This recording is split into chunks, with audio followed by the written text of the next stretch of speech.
Whenever we plan an add-on, we always want to take the player somewhere new, a new place with new stories and new experiences. Far Harbor is the largest landmass we've ever made for an add-on. It's a high-level area full of mystery and danger and a new conflict between the townspeople, the children of Adam, and the synths. So we decided to go to Maine, mostly because we wanted to extend the sort of New England feel that we had in Fallout, but take a place that was more rugged and like a harsher terrain, and then build on that, make something that was sort of a feral experience.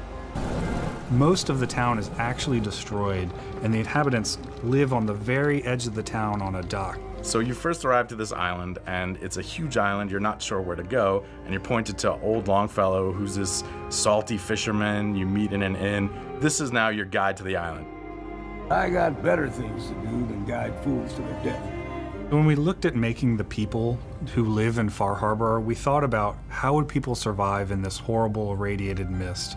And we knew before all this would have happened, they would have been fishermen. They survived up here on their own and could take care of themselves. So that's sort of reflected in their clothing and then the armor that they wear. They have large meat hooks for melee weapons, and we added a harpoon gun that's really powerful and does a lot of damage. We added a new lever-action hunting rifle. It's very powerful and has a really cool rate of fire. We added a whole new combat armor at the very top level called the Marine Combat Armor. It's the best armor you can get, short of wearing the power armor. So we focused on looking at some of the natural creatures and what would become of them as they evolve in this wilderness. So we added something called the Gulper, this sort of mutated salamander creature. We have the angler who's, through his physiology, absorbs the fog and then spits it at the player in flaming fireballs. We also have a fog crawler. It's sort of like a really large mutated mirelurk. And we added a lot of new creatures like this that would fit in the ecology of this new location. One of the big things we wanted to explore with synths in Far Harbor is this idea of what does it mean if I think I've replaced someone? I could be a human being, I could be a synth. All of these feelings could be genuine, or they could all be a lie that someone else has put into my head, and I'm just carrying out some unknown purpose. We really like the experience of the glowing sea in the base game.